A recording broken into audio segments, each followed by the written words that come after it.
नमस्कार। आप सभी का हमारे YouTube पर तहे दिल से हार्दिक स्वागत है। जैसा कि आप जानते ही हो, जो बच्चा जो स्टूडेंट जितना ज़्यादा पढ़ेगा वो उतना आगे बढ़ेगा, उसका कद उतना ही ऊंचा जाएगा। हम लोग आज एक नया लेसन पढ़ेंगे। लेसन का नाम है नियंत्रण एवं समन्वय, जो कि अपनी क्लास 10th का बायोलॉजी का सेकंड चैप्टर है।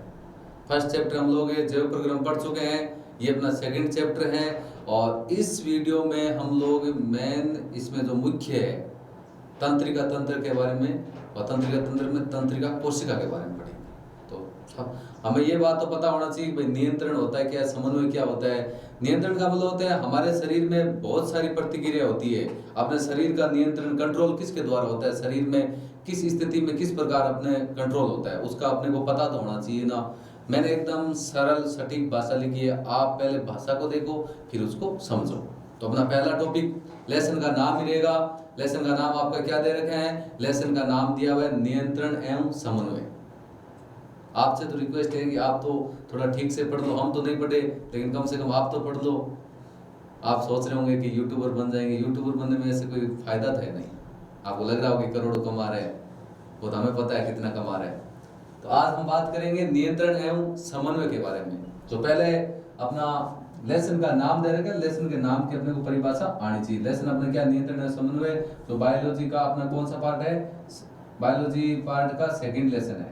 तो देखो इसकी एकदम पहले सरल भाषा जो आपको दे रखी है कि जीवधारियों, जितने भी जीव है, जीवधारियों के शरीर में प्राकृतिक रूप से, मतलब जब वो जीव पैदा होता है ना, प्राकृतिक रूप से उनके अंदर उपलब्ध होती है, प्राकृतिक रूप से उपलब्ध ऐसी रासायनिक और शरीर की क्रियात्मक अवस्था, खुद के शरीर की क्रियात्मक अवस्था होती है, व्यवस्था होती है, जिसके द्वारा शारीरिक क्रियाएं आवश्यकता अनुसार नियंत्रण में रहती है और विभिन्न अंगों के बीच आपसी तालमेल बना रहता है, और नियंत्रण और समन्वय कहलाती है। कहने का मतलब क्या होगा, शरीर के सभी अंग होते हैं, उनका आपस में तालमेल है।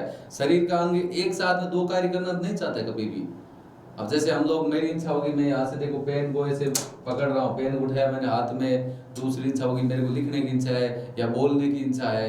तो जितने भी शरीर के अंग होते हैं वो आपस में तालमेल बना के रखते हैं। और बहुत सारी क्रियाविधि गतिविधियां ऐसी होती है, जब हम पैदा होते हैं उस समय अपने शरीर के अंदर प्राकृतिक रूप से अपने को मिलती है, वो अपने शरीर को कंट्रोल करती है। वैसे अपने शरीर का जो पूरा नियंत्रण है, कंट्रोल है, वो मस्तिष्क के ऊपर होता है। मानो मस्तिष्क के बारे में सुना, आपका मस्तिष्क चाहता है वही होगा। आपकी इच्छा हो रही है कि मैं स्कूल जाऊंगा तो आप स्कूल जाओगे, आपकी इच्छा होगी मुझे आज नहीं पढ़ना है तो आप नहीं पढ़ोगे, आपकी इच्छा होगी कि इस वीडियो को पूरा मुझे आज देखना है, याद करना है, तो आप उस वीडियो को पूरा देखोगे, याद भी करोगे। वो तो आपकी इच्छा के ऊपर, आपके मस्तिष्क क्या काम कर रहा है, मस्तिष्क के ऊपर है सारी बातें। आपका मस्तिष्क अभी क्या बोल रहा है बता दो थोड़ा, हमें भी कमेंट बॉक्स में। पढ़ने की इच्छा है या नहीं है वो भी बता दो। तो देखो इसमें हमने होगी परिभाषा लेसन के नाम की, देख सकते हो दोबारा भी। मेन बात इसमें क्या है, जितने भी अंग है वो आपसी तालमेल बनाए रखते हैं। और दूसरी बात है कि सभी जो अपने शरीर की क्रियाएं हैं वो अपने शरीर का खुद का कंट्रोल करती है, नियंत्रण करती है। अब हम बात करते हैं, देखो कुछ पॉइंट है इंपॉर्टेंट है। पहला पॉइंट क्या है, सभी सजीव, सजीव की बात की है। हम लोग सजीव हैं, पेड़ पौधे सजीव आते हैं, जितने भी जीव जंतु, अब जैसे पत्थर की बात करते हैं, वायु की बात करते हैं, वो निर्जीव होते हैं। सजीव की गतिविधि आपको पता ही होगा, पिछले लेसन में हमने सबसे पहले सजीव के बारे में पढ़ा था। सभी सजीव अपने पर्यावरण में हो रहे परिवर्तन के अनुरूप अनुक्रिया करते हैं। मतलब पर्यावरण में क्या परिवर्तन हो रहा है उस परिवर्तन को देखकर ही अनुक्रिया करते हैं, प्रतिक्रिया करते हैं। उस परिवर्तन वातावरण में क्या हो रहा है उस वातावरण को देखकर ही अपने शरीर में परिवर्तन करते हैं। अब एक अपनी परिभाषा होती है अनुकूलन, वातावरण के अनुसार अपने शरीर को, अपनी शारीरिक संरचना को ढाल लेना, उसको अनुकूलन बोलते हैं। और यहाँ हो रहा है अनुक्रिया की बात कर रहे हैं। अनुक्रिया का मतलब क्या, पर्यावरण में जो परिवर्तन हो रहे हैं उनके अनुरूप अपना शरीर होते हैं, जितने भी सजीव होते हैं वो क्या करते हैं, अनुक्रिया करते हैं। अगला पॉइंट है अपना, पर्यावरण में हो रहे परिवर्तन इसके अनुरूप सजीव अनुक्रिया करते हैं। वो बात हमने बता दी। और वो क्या कहलाते हैं, उद्दीपन कहलाता है। भाई पर्यावरण में आपके जो परिवर्तन हो रहा है उसी के अनुसार सजीव आपके अनुक्रिया करते हैं, उसको उद्दीपन बोलते हैं। उसी अपने शरीर की हलचल, अब जैसे बाहर का तापमान बहुत ज़्यादा है तो हम लोग क्या करते हैं, छाया में जाके बैठते हैं। बारिश आती है उस समय हम लोग उसे, कुछ लोग होते हैं, कुछ बच्चे होते हैं जो उस बारिश में नहाना चाहते हैं, तो हम लोग क्या करते हैं, उस माहौल को लेकर ढल रहे हैं, उसी को बोलते हैं उद्दीपन। उद्दीपन क्या होता है, वातावरण में आपके पर्यावरण में जो भी परिवर्तन हो रहे हैं उन परिवर्तन के अनुरूप आपके जो सब सजीव होते हैं वो अनुक्रिया करता है। परिवर्तन, बाहर का माहौल, पर्यावरण का माहौल क्या है, उस माहौल को देखकर जो आपका सजीव अनुक्रिया करता है उसको बोलते हैं उद्दीपन। क्या बोलते हैं, उद्दीपन। जैसे कि अब जैसे प्रकाश है, आपकी इच्छा होगी अंधेरे, कुछ बच्चे होते हैं जिनको भाई बूढ़े बुजुर्ग की बात कर ले तो उनको प्रकाश, रात को प्रकाश से थोड़ा अच्छा नहीं लगता, वो क्या करते हैं कि लाइट बंद करके सोते हैं, तो उनकी अनुक्रिया होगी माहौल के अनुसार होगी। और उष्मा होगी, गर्मी होगी, ठंडा हो गया, ध्वनि हो गया, सुगंध होगी, स्पर्श होगी, वो उनकी उद्दीपन होती है। जैसे पास में कहीं मिठाई बन रही है तो आपके उसको सुगंध लेकर आप पता लगा सकते हो उद्दीपन किया, माहौल में क्या हो रहा है, बाहर के वातावरण में क्या हो रहा है, उसके अनुसार आपकी अनुक्रिया होगी। स्पर्श, कोई व्यक्ति अंधा होता है लेकिन वो फिर भी छूकर बता देता है, वो छूकर बताता कैसे है कि उसके शरीर में वातावरण के अनुसार उद्दीपन की अनुक्रिया होती है। तो आपको यदि पूछ ले उद्दीपन किसे कहते हैं, तो पर्यावरण में हो रहे परिवर्तन के अनुरूप सजीव, जिन पर्यावरण में जो परिवर्तन होता है सजीव उसी के अनुसार अनुक्रिया करते हैं, उसको हम बोलते हैं उद्दीपन। क्या बोलते हैं उसे, उद्दीपन। ये हो गया अपना सेकंड पॉइंट है उद्दीपन की परिभाषा। आगे चलते हैं, आगे देखो, आगे अपना जितने भी पौधे और जंतु होते हैं वो अलग अलग प्रकार से उद्दीपन के प्रति अनुक्रिया करते हैं। अब सबको पता है पेड़ पौधे तो अलग अनुक्रिया करेंगे, जीव जंतु अपनी अलग अलग अनुक्रिया करेंगे, वो अनुक्रिया किस प्रकार होती है उसके बारे में हम लोग बात करने वाले हैं। तो सबसे पहले बात करते हैं, पेड़ पौधों की बात नहीं करेंगे, हम बात करेंगे जीव जंतुओं की। और जीव जंतु में हम लोग जीव जंतु ही हैं, तो जीव जंतुओं में नियंत्रण एवं समन्वय। पेड़ पौधों में अलग हो जाएगी, उसको पेड़ पौधे लास्ट में पढ़ेंगे, पहले जीव जंतु में पढ़ देते हैं। जीव जंतु में किस प्रकार कंट्रोल होता है, किस प्रकार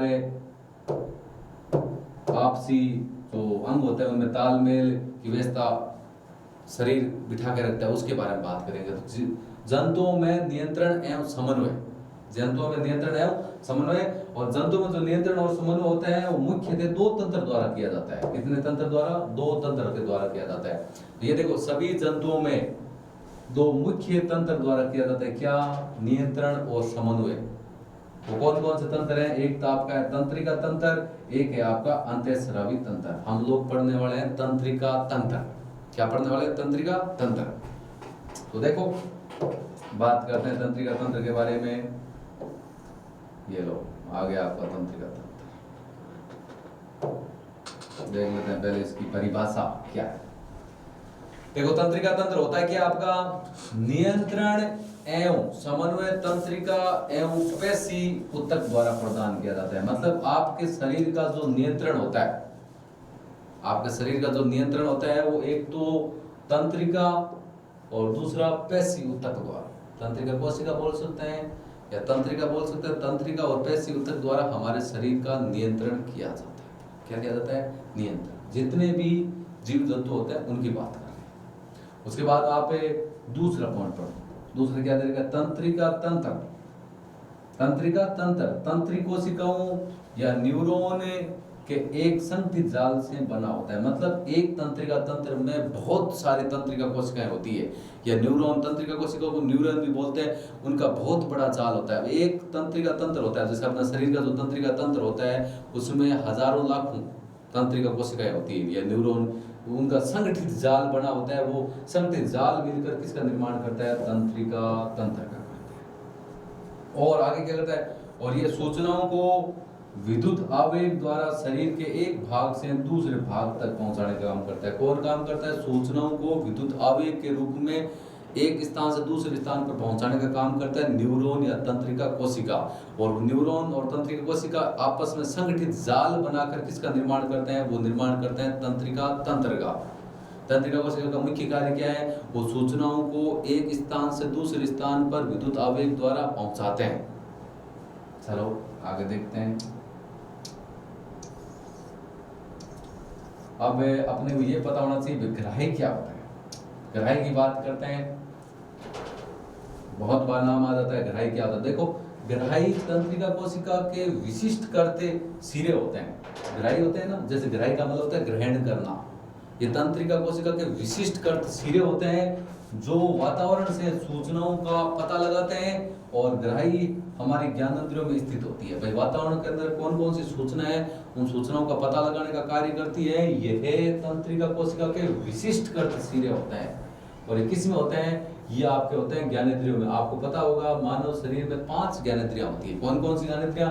ज्ञानेंद्रियों की बात आती है, मैंने लिख रखा है इसमें, कुछ बच्चों को पता नहीं होता है ज्ञानेंद्रिय क्या होती है। आपके शरीर में कान, आंख, त्वचा, नाक और जीभ, ये 5 ज्ञानेंद्रियां होती है अपनी। और उनके अंदर क्या होती है? अपनी ग्राही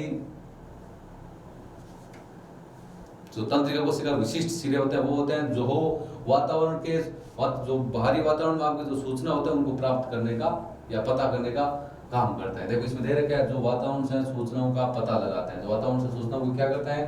पता लगाते हैं।